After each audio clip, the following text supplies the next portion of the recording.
مسلمانوں کے وہ عظیم المرتبت خلیفہ امیر المومنین سیدنا عمر رضی اللہ عنہ، مائیکل ہارٹ نے لکھا کہ اگر رسول اللہ صلی اللہ علیہ وسلم کی حکمت عملی اور ان کے ایڈمنسٹریشن کو اگر سمجھنا چاہتے ہو، اور ان کی اسلام سے جو خدمت انہوں نے دین کی ہے اور جس جذبے کے ساتھ انہوں نے اسلام کو پھیلایا ہے، اس کا نمونہ اگر دیکھنا چاہتے ہو تو حضرت عمر میں دیکھ لو۔ حضرت عمر کو زیادہ دن تک حکومت کرنے کا موقع ملا۔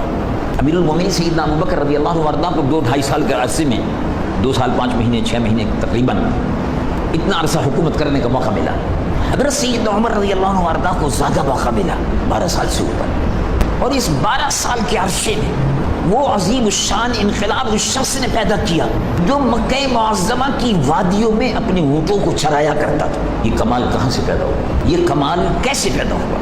یہ کمال کہ جس میں روئے زمین کے اس حصے میں افریقہ سے لے کر مصر سے لے کر ایران تک، مصر سے لے کر خاران اور مکران تک، خاران اور مکران تک، مصر سے لے کر میڈیٹرینین تک، بحر احمر، خلیج فارس، افریقہ، مشرق وسطی، ایران، فارس، افغانستان، یہ سارے کا سارا علاقہ 12 سال کے عرصے میں 32,000 قلعے حضرت عمر نے فتح کر دیے، اور لا الہ الا اللہ محمد رسول اللہ کا پرچم ان پر لہرا دیا۔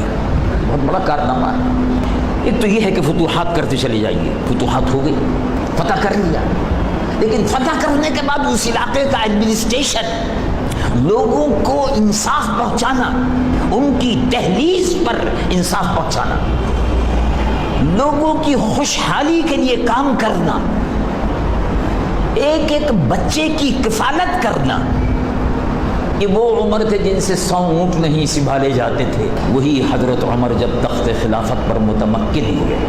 عمر میں یہ صلاحیت کہاں سے آئی کہ مائیکل ہارٹ بھی کہتا ہے کہ روئے زمین پر ایسا انصاف کرنے والا حکمراں نہیں دیکھا گیا۔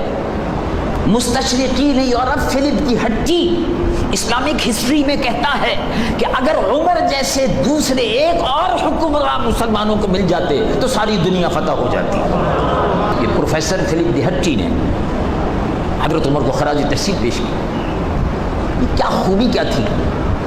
حضرت عمر اونٹوں کے چلانے والے کسی کالج میں نہیں گئے، کسی کالج میں نہیں گئے، کسی یونیورسٹی میں نہیں گئے، لیکن جس یونیورسٹی میں وہ گئے اس سے بہتر، اس سے بڑھ کر روئے زمین پر کوئی یونیورسٹی نہیں تھی۔ وہ یونیورسٹی تھی دربار محمد رسول اللہ صلی اللہ علیہ وسلم کی۔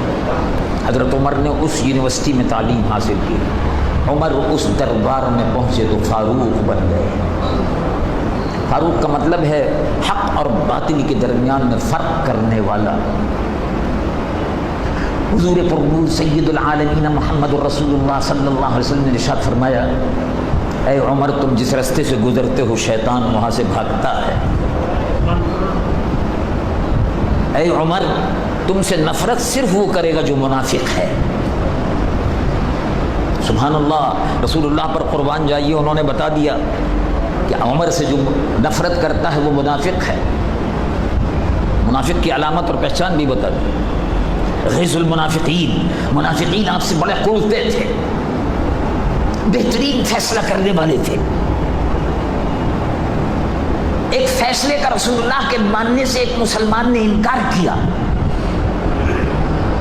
رسول اللہ کے دربار سے نکلا، حضرت ابوبکر کے پاس پہنچا، حضرت ابوبکر سے نکلا، حضرت عمر کے پاس پہنچا۔ یہودی اور مسلمان کے درمیان مقدمہ تھا، زمین کا، پانی کا تنازع۔ حضرت عمر کے پاس پہنچا اور کہا کہ رسول اللہ نے جو فیصلہ کیا میں اس کو نہیں مانتا۔ کہا میں بھی تمہارا فیصلہ کرتا ہوں، آ کے بات سن لی میں نے، میں آتا ہوں ابھی۔ اندر گئے، تلوار لائے، اور لانے کے بعد اس شخص کا، منافق کا سر پکڑ کے کہا کہ جو میرے رسول کے فیصلے کو نہیں مانتا اس کا فیصلہ تلوار کر دی، گردن الگ کر دی، قتل کر دی۔ قرآن مجید و فرقان حمید کی آیات طیبات اس سلسلے میں نازل ہوئی ہیں۔ حضرت امیر المومنین سیدنا عمر رضی اللہ عنہ وارضہ نے، حالات کیا تھے؟ مسلمانوں کے حالات بڑے نازک تھے، حضور وصال فرما گئے، حضرت ابوبکر بھی وصال فرما گئے۔ عیسائیوں کی سلطنت بڑی عظیم الشان سلطنت تھی، جیسے آج عیسائیوں کی سلطنت امریکہ ہے اور یورپ ہے، یہ عیسائیوں کی قوت ہے، دنیا کی سپر پاور۔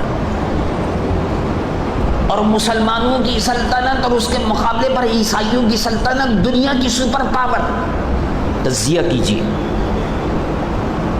اور اسی کے مقابلے پر صرف ایک نہیں، اس وقت دو سپر پاور تھی، ایران کی بادشاہت، ایران کی بادشاہت۔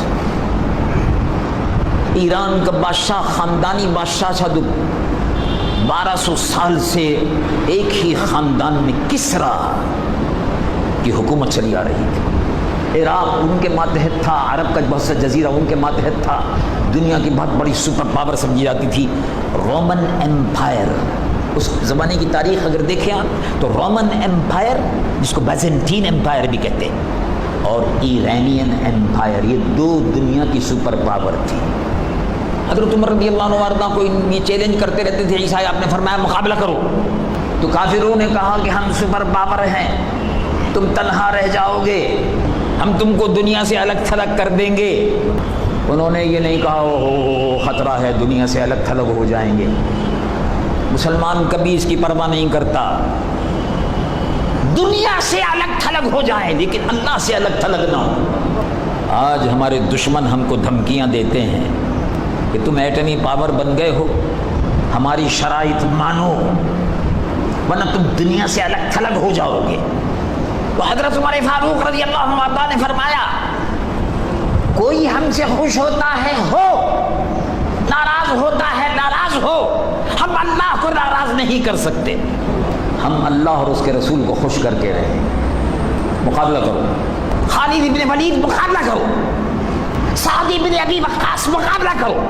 مسلمانوں کی فوجیں، 20,000 مسلمان فوجیں ایران پر حملہ آور ہوئی، اور سہراب اور رستم یہ بڑے بڑے سپہ سالار تھے ایران کے۔ دنیا نے دیکھا کہ 20,000 فوج جس کی کمان رسول اللہ کے صحابی سعد بن ابی وقاص کر رہے تھے، رسول اللہ کے صحابی تھے سعد بن ابی وقاص۔ ایران دنیا کی اس وقت کی سپر پاور تھی، 1200 سالہ حکومت اور بادشاہت تھی، اس کے مقابلے پر کھڑے ہو گئے۔ اور ان کا سپہ سالار تھا رستم، نام سنا ہے آپ؟ معلوم نہیں مسلمانوں کو کیا بیماری ہو گئی ہے، وہ کافروں کے نام رکھ لیتے ہیں، رستم رکھ دیتے ہیں، سہراب رکھ دیتے ہیں، حالانکہ یہ تو مسلمانوں کے نام تو نہیں ہیں، یہ تو ذلیل لوگ ہیں جن کو مسلمانوں کے لشکر نے جن کی نعشوں کو اپنے گھوڑوں سے پامال کر دیا، گھوڑوں سے پامال کر دیا، ان کافروں کو مشرکوں کو رسوا کر دیا، آگ کے پجاریوں کو تباہ و بالا کر دیا۔ ان کے نام رکھنے پر فخر سمجھتے ہیں جو شکست کھا گئے۔ سعد بن ابی وقاص یہ وہ رسول اللہ کے صحابی ہیں، جب رسول اللہ پر تیروں کی بارش ہو رہی تھی احد کے میدان میں تو سامنے کھڑے ہو گئے، خود تیر کھا رہے تھے، رسول اللہ ان کو تیر دے رہے تھے، پیچھے کھڑے تھے، یہ سامنے آ کے کھڑے ہو گئے حضور کے، اور سیرت تان کے کافروں کے سامنے کھڑے ہو گئے۔ رسول اللہ صلی اللہ علیہ وسلم نے ارشاد فرمایا، اے سعد تیر پھینکتے رہو، میرے ماں باپ تم پر قربان۔ یہ وہ رسول اللہ کے صحابی ہیں سعد بن ابی وقاص رضی اللہ عنہ۔ میدان جہاد میں اترے تو دنیا نے یہ نقشہ عجیب و غریب دیکھا کہ رستم اور سہراب کی قوتیں تہ و بالا ہو گئی، رستم کی ناش زمین پر تڑپ رہی تھی، اور مسلمان فوجیں کسرا کے خزانے میں محلات میں اپنے گھوڑوں سمیت داخل ہو رہی تھی۔ لا الہ الا اللہ محمد رسول اللہ کا پرچم بلند ہو گیا، دنیا کی سپر پاور ختم ہو گئی۔ یہ حضرت عمر فاروق کے زمانے میں ہوا۔ تو حضرت عمر فاروق مکہ معظم میں حج کے بعد رو رہے تھے، کچھ صحابہ آپ کے ساتھ تھے، مکہ شہر سے باہر نکلتے ہی مینا کے قریب آپ کی زمینیں تھیں جہاں اونٹ چرتے تھے آپ کے، وہ کھڑے ہوئے رو رہے تھے۔ آپ مصر کے فاتح، ایران کے فاتح اب رو رہے ہیں؟ کہاں میں اس وقت کو یاد کر کے رو رہا ہوں جب 100 اونٹ میرے قبضے میں نہیں آتے تھے، 100 اونٹوں کا انتظام نہیں کر پاتا تھا.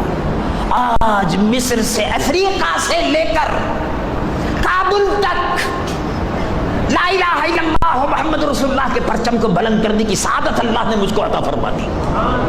میں اس وقت کو یاد کر کے کہ مجھ میں یہ صلاحیت نہیں تھی، لیکن دربار محمدی میں پہنچا تو عمر فاروق بن گیا، فاروق اعظم بن گئے رضی اللہ عنہ وارضا. امیر المومنین سیدنا عمر رضی اللہ عنہ وارضا نے اس وقت کے سپر پاور کی کوئی پرواہ نہیں کی، ان کی دھمکیوں کو پیروں تلے روم ڈالا.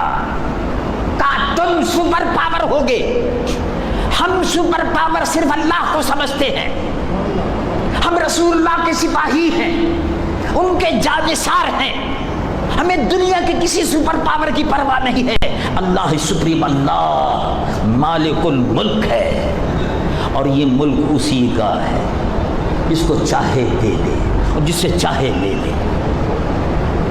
ہم تم کو چیلنج کرتے ہیں. تم سمجھتے ہو کہ ہمارا رشتہ دنیا سے کٹ جائے گا، رشتہ ہمارا دنیا سے کٹ جائے ہم کو پرواہ نہیں. ہمارا رشتہ اللہ سے جڑا رہنا چاہیے، رسول اللہ سے جڑا رہنا چاہیے. ہم دنیا میں کبھی تنہا نہیں تھے، مسلمان کبھی تنہا نہیں ہوتا. آج ہمارے دشمن امریکہ اور روس، یہود اور ہنود ہم کو دھمکیاں دیتے ہیں کہ ہم تم کو تنہا کر دیں گے. مسلمان کبھی بھی تنہا نہیں تھا.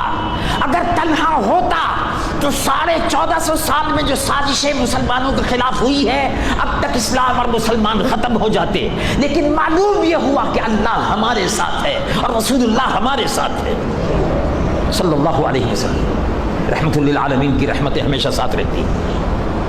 اور یہ ملک رحمت للعالمین کے صدقے میں 26 تاریخ 27ویں شب کو رمضان المبارک کی مقدس راتوں میں وجود میں آیا ہے. یہ ملک باقی رہے گا، اس کے ختم کرنے والے ختم ہو جائیں گے انشاءاللہ تعالی.